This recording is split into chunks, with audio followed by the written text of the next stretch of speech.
What's up, guys, and welcome back to the Tom Dark channel. I'm your host, Tom Dark, and today we're talking about pretty privilege. Probably a, phrase I never thought I would hear myself saying, but listen, guys, we're going full white chick on this channel. We're going full TikTok, e-girl, white chick, internet analysis on this channel, and, well, we're going to talk about pretty privilege. What is pretty privilege? Well, according to myimperfectlife.com, pretty privilege works on the principle that people who are deemed more attractive based on societal beauty standards have an upper hand in the world and are afforded many opportunities and advantages that regular folks aren't. And here we have a quote. Clinical psychologist Dr. Sarah Bishop explained that pretty privilege refers to the advantages that those who conform to the standards of attractiveness within their culture receive. It's not often that we're willing to admit it or even talk about it, especially if we're on the receiving end of benefits. And I personally would say that, like many of these sort of broad societal concepts, pretty privilege doesn't always apply. But a lot of the time, I personally, in my personal life, have seen examples where people I've known who were pretty attractive were afforded more opportunities than others, were afforded maybe more opportunities than me. And I've definitely noticed, especially among girls, I think that pretty privilege is super prevalent, whereas among guys, pretty privilege is not nearly as prevalent as many think it is. I think it's probably easier for an unattractive guy to succeed in a field than it is for an unattractive girl. And I'm not trying to come out here and be like,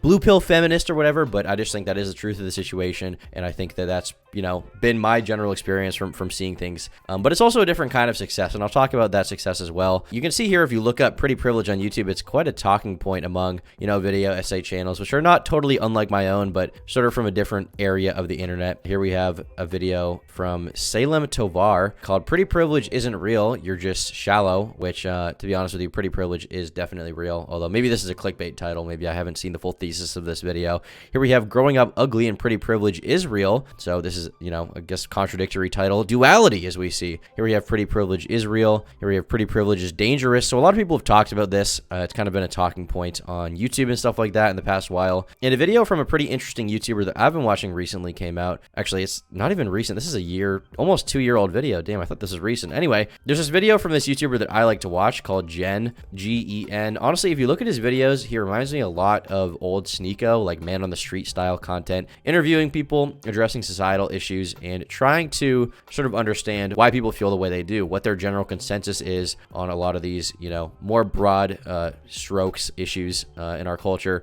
Things like pretty privilege. He actually did some collabs with Sneeko. I watched this one, haven't seen this one yet. Here you have why Harvard allegedly hates Asians, asking Harvard students thought-provoking questions, asking UCLA students thought-provoking questions, do trans athletes have an unfair advantage? So a lot of pressing issues in our culture today, and he's pretty good at making videos. And so I thought this would be an interesting video to react to and look over with you guys, to talk about pretty privilege and have a conversation about it, because it is an interesting topic that a lot of people these days seem to be passionate about. And so I thought I'd give my take.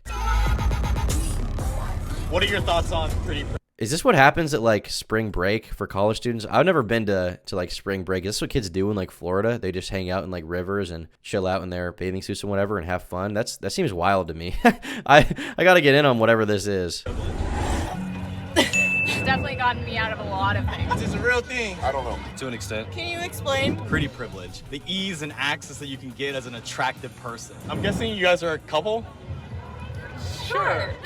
What do you value more in a partner? Extreme intelligence or extreme physical attractiveness? Intelligence, for sure. If I had to choose between the two, yeah. Definitely. So he says intelligence. I think that this is kind of a rare scenario. Maybe he's just saying it to, not look dumb to the girl next to him. Or maybe he is being, intellectually honest. I don't know. But Yeah, definitely. I found that, there's this kind of incel idea that you'll see on boards like R9K or stuff like that. And the idea is that women only like the fucking, 6'4" Chad, whatever, chiseled, 14-inch. That's all that women are interested in. And I found in my personal life, from not being 6'4", and additionally also from just meeting other, guys who are dating and in the dating market and meeting girls. Not that I have the most experience in the world, but I found that the collective experience I've interpreted through the world is that women actually value attractiveness much less than men. Men are much more fixated on attractiveness, and I think a lot of those R9K posts kind of reek of projection in that way. I think that men will value attractiveness much more than personality personality in women and will be much less tolerable of like shortcomings physically, versus women will be tolerable of almost any physical shortcoming, whether it be being short, overweight, bald, kind of dumb, if you're funny and fun to be around. Honestly, those, like being funny, being fun to be around, being like somewhat intellectually interesting, I found are the 3 more important traits for a guy to date girls. Now, that's not to say that there aren't girls who are particularly picky.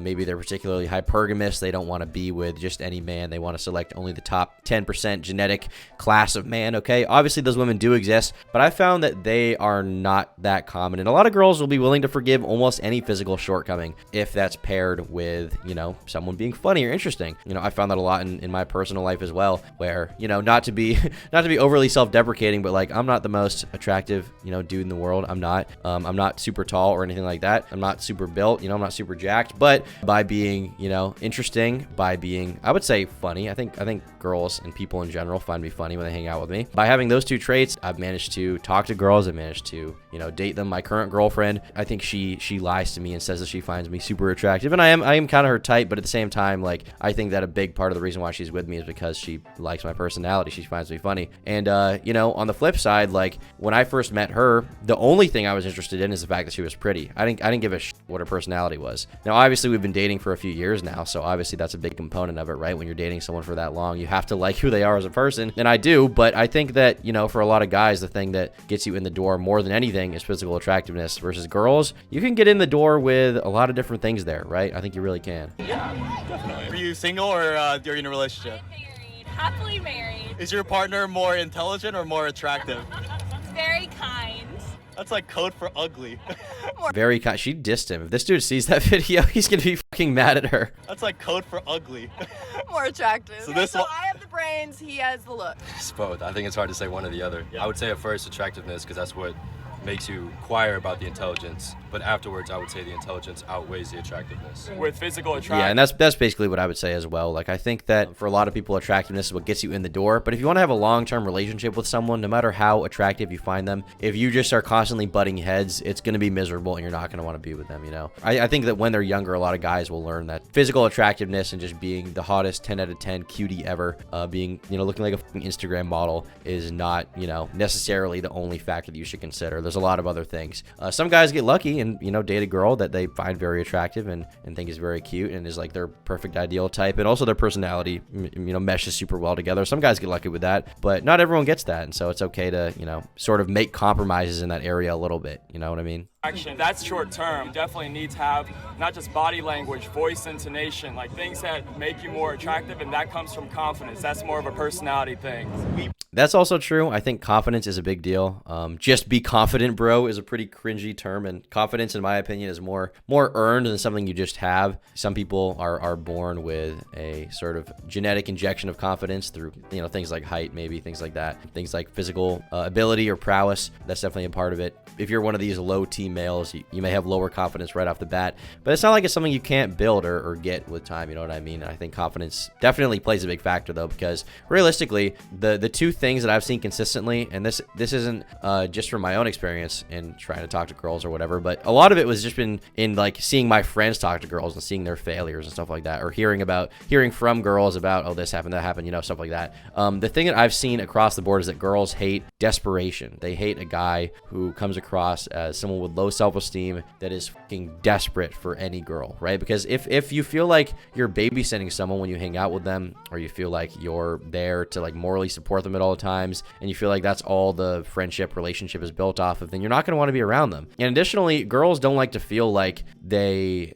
are just something to fill some weird like hole in your life. They like to feel like they're special. And if you're desperate, then they're going to get that kind of impression in their head that you don't even really want to be with them. You just want to be with someone, and they're just a placeholder for that, which is a bad feeling. I mean, it would be a bad feeling if you're a guy to feel that way. You know what I mean? You probably value things a little bit differently compared to girls. Like girls, I feel like can get past a guy's look. Yeah, exactly. They have that There swagger. you go. That's what I was They saying. like shiny dead things. We like shiny living things. Oh. I'm not sure what that means exactly. Do you think confidence can be developed? Sure, but not when I want to be there. I don't want to deal with that.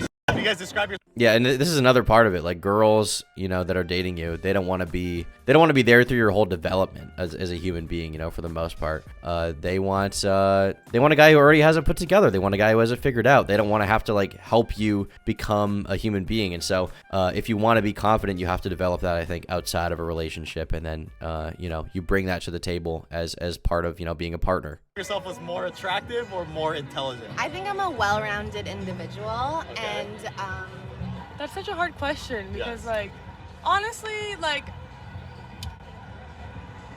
I don't know. I mean, I would I definitely. think she wanted to say she's more attractive, to be honest with you, which doesn't sound good to say, but you know, there's a lot of people who are very smart who would kill to be half as attractive as that girl is. You know what I mean?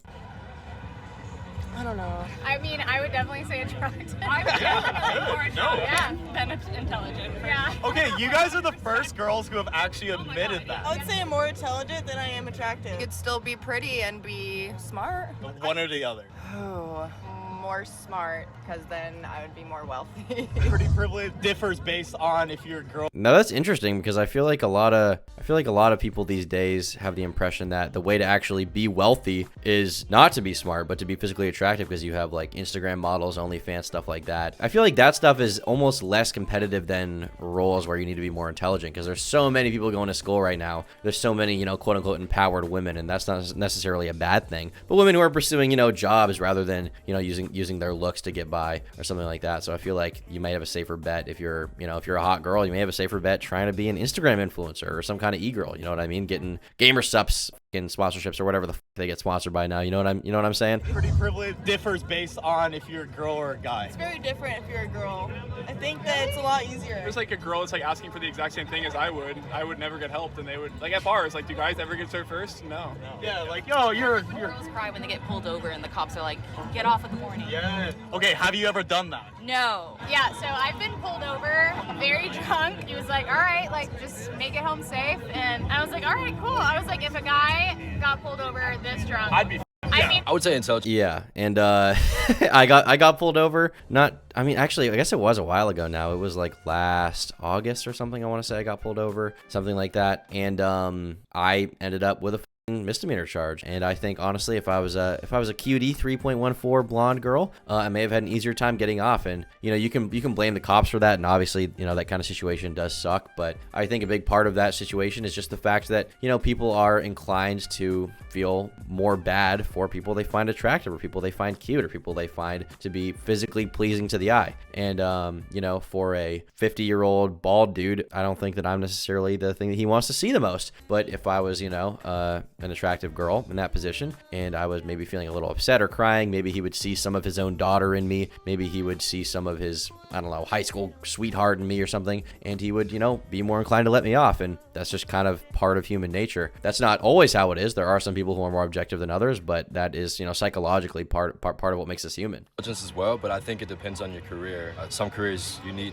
the attractiveness, you don't need to be intelligent, and vice versa with other careers. Now I'm kind of curious what people on the internet are saying about pretty privilege. So let's check this video out right here. Being pretty is hard. A lot of disadvantages come with being a conventionally attractive woman, okay? Pretty means that a lot of attractive guys won't want to talk to you. Tony, you're being mean. Yeah, that's enough. In the social media age, like, physical attractiveness is valued even more, where you can literally become famous for being attractive. no, you still have to have talent. It's not sustainable unless you have a good sense of humor or talent, you're creative enough. But how would you explain all those butt Instagram models getting... Yeah, how long can they do that for? You can't do that until you're There will always be 40. Instagram models, though. Yeah, but There will what they always do be is- Instagram models. And more of an outlet for attractive people to get more popular quicker. It's just shown more, and that's why we put more of a value on it. I think there's a lot of people who are very successful with their intelligence, but it's just not shown to us. So I don't think it's the one is more valuable. I just think we just don't see those people who are super intelligent and successful because it's not always on social media. If you see That's true. And I think one sort of example of this I'd like to bring up is the fact that there are, you know, I think one thing that kind of got left out of this conversation a little bit. You know, this particular conversation around, let's say, like the Twitch thoughts a few years ago, right? You know, I do understand the frustration with some of those girls and their behavior, and especially Twitch's unfair treatment towards them versus, you know, banning and suspending a lot of other people for stuff that I think is pretty dumb. I think that one part of that conversation that maybe was left out is the fact that there is some level of jealousy coming from, you know, other male streamers who see these girls, because these girls just get so famous, they get so much money, they get so popular, and it's for what, right? For having their fucking tits out, right? You know what I mean? Stuff like that. There were a considerable amount of, like, you know, booby streamers, for lack of a better term, back then, back in 2015-16 on Twitch. They were popular just because of their looks, and there's no doubt there were a bunch of guys simping for them. But I think that part of that conversation that also got left out by that same sort of tangent is that those girls don't really have, like, loyal fan bases, like, because those guys aren't there for their personality. They're there to jerk off to them. So if those girls stop, you know, being attractive or something, if they hit the wall, quote unquote, you know, a term many people use, then all the guys are going to stop watching them. If that girl starts wearing less revealing clothing, she just shows, you know, her head and is wearing like a fucking Snuggie or something, and you can't see any of her curviness, then those girls are going to lose their viewership. And so, you know, those girls may have sort of a short-term advantage, but it's very shallow. And ultimately, the rewards that you get from being an intelligent person, from creating interesting content as, you know, a male or female streamer, you know, and not getting by on those shallower aspects of who you are, will be much more rewarding in the long term than if you were just getting by based on your look. So the attractiveness is definitely part of it, but at the end of the day, you have to have some substance there. The same goes for, you know, back in like the scene, emo, like Warped Tour days, there were some bands that were more boy bands than others, and there were some bands that, you know, girls maybe found them attractive, but they also made amazing music. And today, the bands that are still around are the ones that made great music, and the ones that made, you know, okay, mediocre music, but were sort of the, you know, guys that all the emo teenagers on MySpace were swooning over. All those people are not really around anymore. And they don't really have prospering music careers. And the reason why is because there wasn't any substance to what they were doing. And so, you know, there is a style over substance thing to consider where, you know, you will get some short-term benefits maybe for being more attractive, but it doesn't necessarily help your life. You know what I mean? Successful because it's not always on social media. If you see a very attractive person, you may think that they're not intelligent or they're a douchebag, you know, because I feel like that's such a big stigma. Yeah, like how I kind of phrased that question where it's like, oh, would you rather be intelligent or attractive? Both can exist, but I guess that's also rare too. Right. If you're an extremely attractive person, like sometimes you don't even have to develop that personality, and that in and of itself could be a privilege too, where you don't really. And that's very true. I think a lot of people when they're younger, if you're you know, getting the most of your life at 14, 15 years old, then you may be a little mentally stunted, and that can kind of trap you. You know, you can be trapped by being that pretty boy, because then you never have to develop and like work for something more to get that, you know, female validation. And like it or not, a lot of guys' validation in life is female validation. So if you're automatically, you know, gifted that, then you may just take it for granted, and then you never really try to develop as a person, you know. And if you don't do that, then you could be a really fucking boring adult, and that, you know, when those looks go away, what are you gonna have, right? You have to work on yourself as hard. I feel like I've come across some very attractive people. They have less substance than people who are not as attractive, and I think that's just because people who are attractive, they haven't had to learn how to socialize without using their attractiveness. They can just sit in a room and people are going to naturally gravitate towards them. I think this is exactly why you never see extremely attractive comedians. Like, do you think if Bill Burr looked like Brad Pitt, he'd be one of the goats of comedy? Hell no. And of course there exist people who may have a combination of both, but the reason why it's so rare is because I think a lot of attractive qualities like humor is developed through this desire to want to be heard. And if you can make people laugh, no matter who you are, what you look like, people will listen. But True.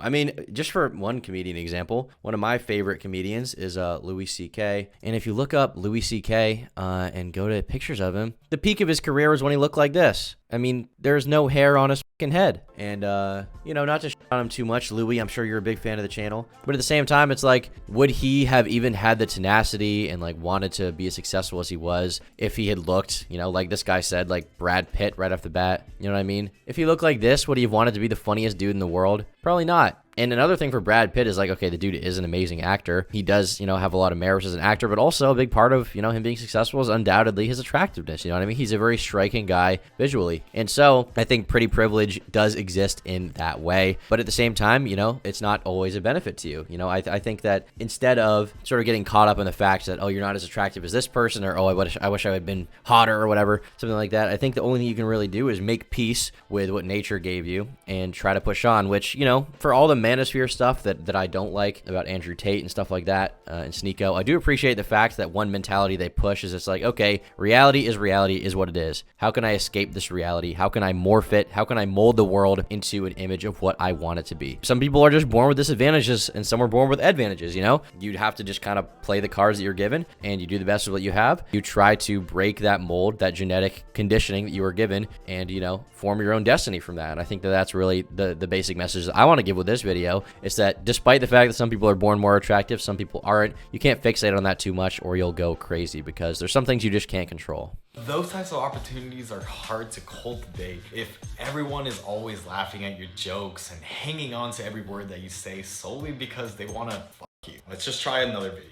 I'm much less likely. And this is like a problem that I've even seen with like girls that I've met, where let's say you're an attractive girl, you'll have a hard time determining what people's intentions are when they're getting to know you. Obviously, you know, mostly guys in that way. Sometimes girls, but mostly guys. It's hard to know what their intentions are because maybe your intention is to be their friend. Maybe you already have a boyfriend or whatever. Their intention the whole time, even if they do like you as a person and is to be your friend, chances are there's like a little thing in the back of their head saying, I want to f this girl. And given the chance, they probably would. And that's kind of an experience that a lot of attractive girls have to go through. And I'm not saying you should feel bad for them or something like that. But, you know, it's part of their experience that you should, I think, be able to, you know, empathize with a little bit. To be the subject of a racist comment. I don't hear those things anymore. And it's likely because people find me more attractive now than they did when I was younger. We all make snap judgments based on our physical appearance. From that, we kind of assign the type of respect that we want to give to another person. For example, right, like when I was growing up, I definitely received my fair share of ching chong and Asian jokes. And maybe it's just, you know, a result of growing older and hanging out with different people.